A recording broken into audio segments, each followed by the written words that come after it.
पितरौ कमलायताक्षौ विश्वम्भरौ द्विजवरौ युगधर्मपालौ वन्दे जगत्प्रियकरौ करुणावतारौ कृष्णाय वासुदेवाय हरये परमात्मने प्रणतक्लेशनाशाय गोविन्दाय नमो नमः। तप्तकाञ्चन गौराङ्गी राधे वृन्दावनेश्वरी वृषभानुसुते देवी प्रणमामि हरिप्रिये। भक्ताविहीना अपराधलक्ष्यै क्षिप्तश्च कामादितरङ्गमध्ये कृपामयि त्वं शरणं प्रपन्ना वृन्दे नमस्ते चरणारविन्दं वृन्दे नमस्ते चरणारविन्दं वृन्दे नमस्ते चरणारविन्दं। श्रीकृष्ण चैतन्य प्रभु नित्यानंद श्री अद्वैत गदाधर शिवासादि गौरभक्तवृंद। बोल हरे कृष्ण कृष्ण कृष्ण हरे हरे, हरे राम राम राम हरे हरे। সকলে মিলে হাত উঠিয়ে বলবেন, বলো হরে কৃষ্ণ কৃষ্ণ কৃষ্ণ হরে হরে, হরে রাম রাম রাম হরে হরে। বলো সচিনন্দন গৌর হরি কি, হরিনাম সংকীর্তন কি, শ্রী নবদ্বীপ ধাম কি, আপন আপন গুরু মহারাজ কি, নিতাই গৌর প্রেমানন্দে হরি হরি বল। সর্বাগ্যে অস্মদীয় পরমারাধ্যতম গুরুপাদ পদ্ম ওম বিষ্ণুপাদ অষ্টতর শত শ্রী শ্রীমদ ভক্তি বেদান্ত পরিব্রাজক গোস্বামী গুরু মহারাজের শ্রীচরণ সরোজে এ দাস অধমের অনন্ত অনন্ত কোটি ভক্তিপূর্ণ ষষ্ঠাঙ্গ দণ্ডবৎ প্রণতি জ্ঞাপন করি ও তাহার অহৈত কৃপা করুণা বাঞ্ছা করি। তদনন্তর অভিন্ন গুরুপাদ পদ্ম তথা শিক্ষা গুরুপাদ পদ্ম নিত্যলীলা প্রবিষ্টং বিষ্ণুপাদ অষ্টতর শত শ্রী শ্রীমদ ভক্তি বেদান্ত তীর্থ গোস্বামী মহারাজ ওম বিষ্ণুপাদ অষ্টতর শত শ্রী শ্রীমদ ভক্তি বেদান্ত মাধব গোস্বামী মহারাজের শ্রীচরণ সরোজে এ দাস অধমের অনন্ত অনন্ত কোটি ষষ্ঠাঙ্গ দণ্ডবৎ প্রণতি জ্ঞাপন করে তাহাদের কৃপা করুণা বাঞ্ছা করি। তাহারা এই দাসের প্রতি প্রসন্ন হন। উপস্থিত বৈষ্ণব বৈষ্ণবী হরিকথা পিপাসু সজ্জনবৃন্দ মাতৃবৃন্দ সকলের চরণে আমার যথাযোগ্য দণ্ডবৎ প্রণাম স্বীকার। হরে কৃষ্ণ। তো আমরা শ্রী নবদ্বীপ ধামে একত্রিত হয়ে শ্রী হরিগুরু বৈষ্ণবের গুণকীর্তন করার সৌভাগ্য লাভ করেছি। তো দেখুন, আমি আগের দিন ওই বাড়ির কথার মধ্যে বলেছিলাম যে আমাদের ভক্তির প্রত্যেকটা অঙ্গ পালনের জন্য কিসের প্রয়োজন? সাধু সঙ্গ। কারণ বিনা সাধু সঙ্গ ভক্তির একটা অঙ্গকেও আমরা পালন করতে পারব না। মহাপ্রভু কলিযুগে অত্যন্ত সোজা করে দিলেন। কি করলেন না, ভক্তির অঙ্গ একটা করে দিলেন। পরম বিজয়তে শ্রীকৃষ্ণ সংকীর্তন। মহাপ্রভু এখানে কি বলেছে? কীর্তনম বলেনি, সংকীর্তনম বলেছে। মানে সমবেত হয়ে, সকলে মিলে একত্রিত হয়ে কীর্তন করার কথা বলেছে। এই জন্য মহাপ্রভুর শিক্ষা একান্ত ভজন নয়। মহাপ্রভুর শিক্ষা কি?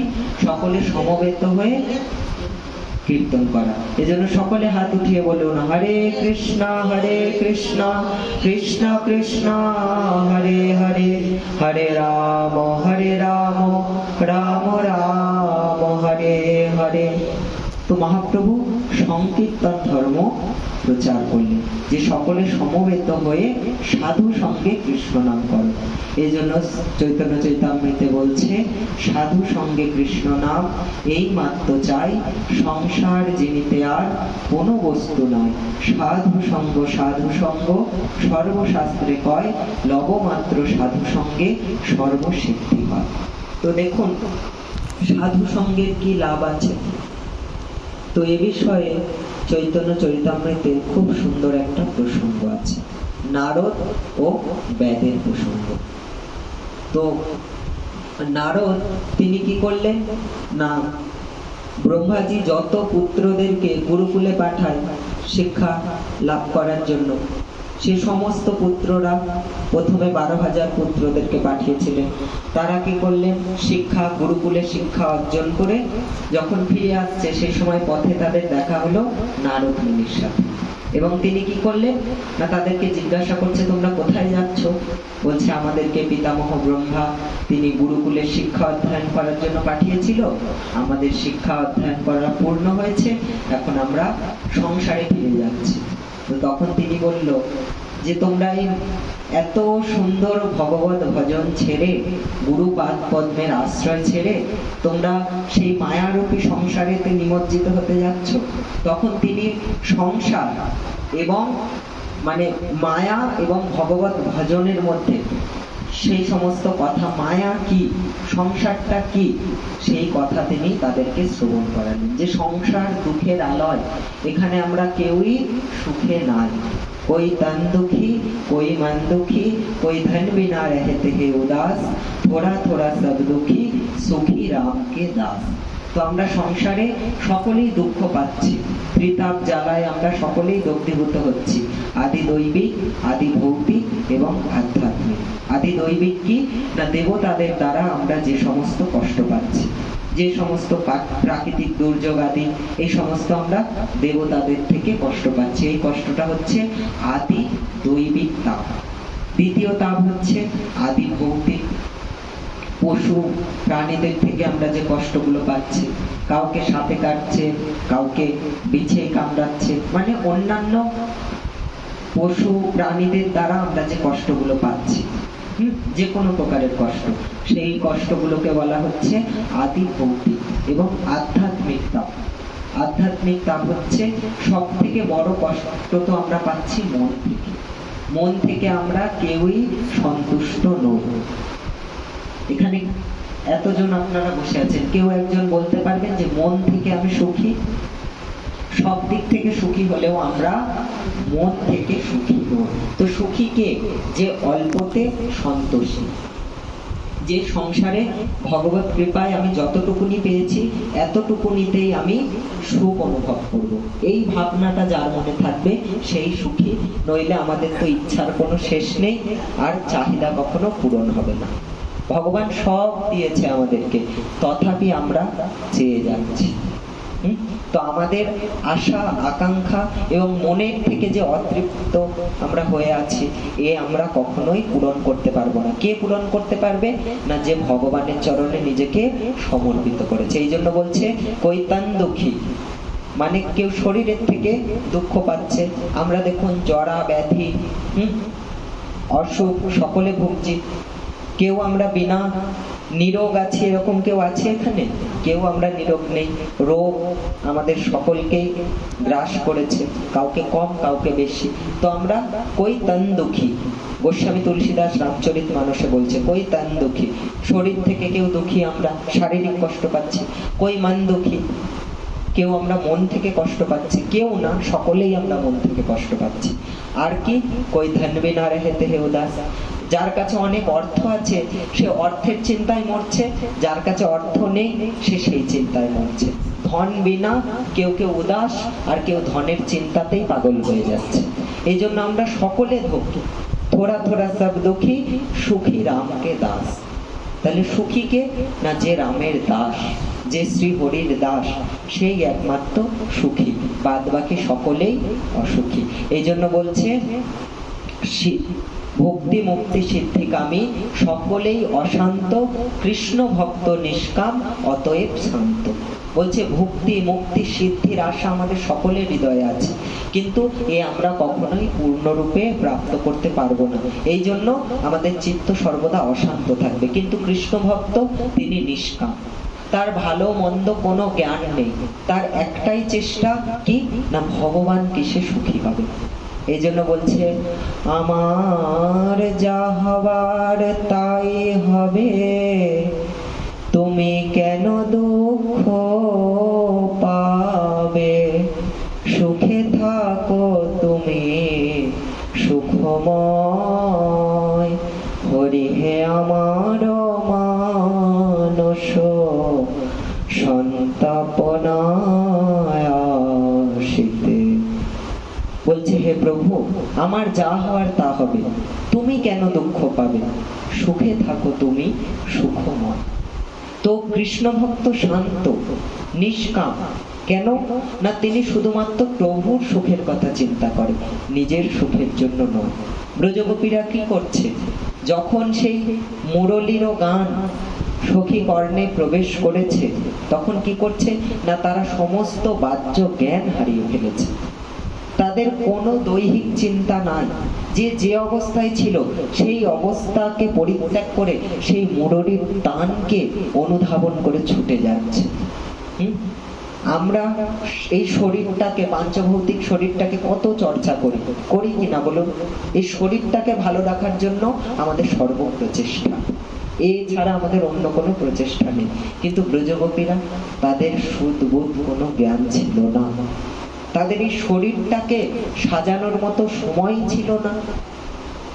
হরিভজন কখন হবে? যখন আমাদের এই শরীরটার প্রতি যে ভালোবাসা আছে এটা যখন চলে গিয়ে সর্বপ্রচেষ্টাটা প্রভু সুখের লাগি হবে, তখনই আমাদের বাস্তবিক হরিভজন হওয়া সম্ভব। তো ব্রজগোপীরা কি করছে না তারা পায়ের আলতা নিয়ে চোখে লাগাচ্ছে। তাদের কোনো বাহ্য জ্ঞান নেই। তারা সকলেই ছুটে যাচ্ছে সেই এক দিশাতে। সকলেই ছুটে যাচ্ছে এক দিশাতে। লোক, লজ্জা, সমাজ, কলঙ্ক সমস্ত ভয়কে দূরে রেখে তারা সেই মুরলীর তানকে শুনে সেটাকে অনুধাবন করতে করতে সেই দিকে ছুটছে। এই জন্য বলছে যে সমস্ত প্রকার সুখকে পরিত্যাগ করে যে ভগবানের চরণে আত্মসমর্পিত করবে এবং বলবে প্রভু তুমি তো আমার, আমি তো তোমার, কি কাজ অপরধনে, সেই বাস্তবিক এই কলিযুগে সুখ লাভ করতে পারবে। তাছাড়া কলিযুগে সুখী হওয়ার অন্য কোনো রাস্তা নাই। বলছে কলির জীবের প্রতি সব থেকে বড় ভগবত করুণা কি? আমি কি করে বুঝবো যে ভগবানের বিশেষ রূপী করুণা আছে আমার উপর? না, যখন ভগবানের বিশেষ রূপী করুণা থাকবে তখন প্রত্যেকটা শ্বাসে আমার মুখ থেকে ভগবানের নাম বেরোবে। তখন বুঝতে হবে যে না, আমার উপরে প্রভুর বিশেষ করুণা আছে। 24 ঘন্টা যার জিহ্বার অগ্রে ভগবানের নাম কীর্তন হচ্ছে, সেই বাস্তবিক সৌভাগ্যবান, সেই জীবই বাস্তবিক হরি কৃপা প্রাপ্ত, গুরু কৃপা প্রাপ্ত। এই জন্য দেখুন এই কলিযুগে সমস্ত সুবিধা মহাপ্রভু করে দিয়ে গেলেন, শুধু একটাই ভক্তিরঙ্গ করে দিলেন, কি না হরিনাম সংকীর্তন। কিন্তু সেই হরিনামও কি আমরা সর্বদা করতে পারছি? এবং মহাপ্রভু আরো সুবিধা কি করলেন দেখুন, কলিহত জীবের কোনো শুদ্ধাচার বিচার নেই। এই জন্য মহাপ্রভু কি করলেন বলছে শয়নে স্বপনে কিংবা জাগরণে অহর্নিশ বল কৃষ্ণ, অহর্নিশ ভজ কৃষ্ণ বলহ বদনে। বলছে খাইতে শুইতে যথাতথা নাম লয়। কোনো স্থান কাল পাত্রের বিচার করলেন না মহাপ্রভু, বলছে সর্ব পরিস্থিতিতে নাম নাম। দেখুন এই নামের কত মহিমা।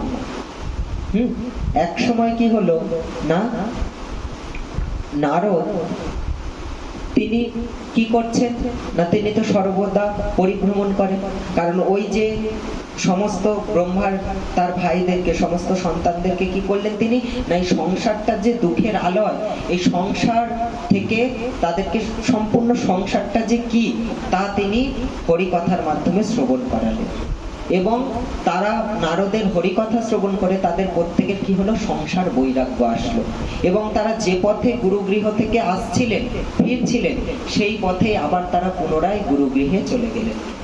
এইভাবে ফের পরে আবার 60,000 পুত্রকে পাঠিয়েছিলেন, তাদেরকেও নারদ সংসার থেকে বৈরাগ্য করিয়ে দিলেন। তো ব্রহ্মা অসন্তুষ্ট হয়ে গেলেন, বললেন এ তো আমাকে সৃষ্টি কার্য করতে দেবে না, সবাইকেই তো ত্যাগী বানিয়ে দিচ্ছে, তাহলে সৃষ্টি আগে বাড়বে কি করে। তো তখন অভিশাপ করলো যে তুমি এক জায়গায় বেশিক্ষণ থাকতে পারবে না। তো দেখুন, পিতা মাতার অভিশাপও কখনো কখনো আশীর্বাদ রূপে কাজ করে। তো তিনি বললেন, হে প্রভু, আপনি তো, নারদ ব্রহ্মাকে বলছে, আপনি আমার উপর পরম করুণা করলেন। কারণ এক জায়গায় যদি বেশিক্ষণ আমরা থাকি কি হয়, ওই জায়গাটার প্রতি মায়া সৃষ্টি হয়ে যায়, তখন ওই জায়গাটাকে ছাড়তে কি হয়, কষ্ট হয় আমাদের। তা বলছে আপনি আমাকে কৃপা করলেন, আমাকে মায়া মুক্ত করে দিলেন। আমি যদি এক জায়গায় বেশিক্ষণ না থাকতে পারি তাহলে মায়াও হবে না। তো এই জন্য নারদ কি করে না, সব সময় তিনি পরিভ্রমণ করছে, আর মুখে সর্বদা তার হরি গুণগান, হরি গুণ কীর্তন করতে করতে তিনি সর্বদা পরিভ্রমণ করছে, এক জায়গা থেকে অন্য জায়গায় তিনি ভ্রমণ করে বেড়াচ্ছেন। তো নারদ মুনি গিয়ে দেখলেন যে এক ব্যক্তিকে তিনি বলছে যে তুমি হরি নাম করো। বলছে প্রভু কি করে আমার কল্যাণ হবে? বলছে কলিযুগ কেবল নাম আধারা, কলিযুগে কেবল নামের দ্বারাই কল্যাণ হওয়া সম্ভব, তো তুমি ভগবানের নাম করো। বলছে আমার কাছে তো নাম করার মতো সময়ই নেই। তো বলছে তুমি যখন কাজে যাচ্ছ সেই সময় নাম করতে করতে যাও। বলে প্রভু তখন তো সমস্ত রাস্তা থেকে সব লোকেদের হালচাল বুঝতে বুঝতে তাদের সাথে কথা বলতে বলতে যাই, তো নাম করবো কি করে সেই সময়? তো বলছে তুমি কাজ করতে করতে মুখে নাম করো। বলে তখন এত কাস্টমারের চাপ, তখন আর মুখ থেকে নাম বেরোয় না। তো বলছে বাড়িতে ফিরে এসে নাম করো। বলছে প্রভু কি করে করি? তখন এসে স্ত্রী আছে, বাচ্চা আছে, এদেরকেও একটু সময় দিতে হয়। বলছে তা তুমি যখন খাওয়া দাওয়া হয়ে গেল, যখন শুতে যাচ্ছ তার আগে 5-10 মিনিট ভগবানের নাম করো। বলে সারাদিন এত কষ্ট করার পরে তখন আর নাম করার ইচ্ছা হয় না, বিছানায় গেলেই মনে হয় বল্ল হরি, ঘুমিয়ে পড়ি। তখন বিছানায় পড়লেই মাত্র কখন যে চোখ লেগে যায় প্রভু নিজেও বুঝতে পারি না, চোখটা খুলে দেখি সকাল হয়ে গিয়েছে, আবার আমাকে কাজের যাওয়ার জন্য প্রস্তুত হতে হয়। তো বলছে আচ্ছা যখন তুমি শৌচকর্মে যাও, সকালে বাথরুমে যাও, সেই সময় তো আর কোনো কাজ থাকে না? বলছে না, সেই সময় তো আর কোনো চিন্তা থাকে না। বলে সেই সময় নাম করো, সেই সময় অন্তত নাম করো। তো বলছে ঠিক আছে, সেই সময় আমি নাম করতে পারি, কোনো অসুবিধা নেই। তো বাথরুমে গিয়েছে আর নাম জপ করছে, নাম জপ করছে, রাম নাম জপ করছে। যখন রাম নাম জপ করছে তো যেখানে রাম নাম কীর্তন হয় সবার আগে কে গিয়ে পৌঁছায়? হনুমান সবার আগে গিয়ে পৌঁছায়। তিনি বলছে আরে এই কলিযুগেতে এত সাত সকালবেলা কে আমার প্রভুর নাম করছে? তো হনুমান অত্যন্ত আনন্দিত হয়ে গিয়ে দেখছে যে সেই বাথরুমের মধ্যে বসে শৌচকর্ম করতে করতে রাম নাম জপ করছে। তো হনুমানের খুব ক্রোধ হলো, বলছে আমার প্রভুর এই পরম পবিত্র নাম আর এই মূর্খ ব্যক্তি এই কি নাম শৌচালয়ের মধ্যে বসে নাম করছে। তো হনুমান খুব জোরে গিয়ে তার পিঠে একটা লাথি মেরেছে, খুব জোরে লাথি মেরেছে। হনুমানের বল সহ্য করতে পারবে এরকম ক্ষমতায় পৃথিবীতে কোনো মানুষের নাই।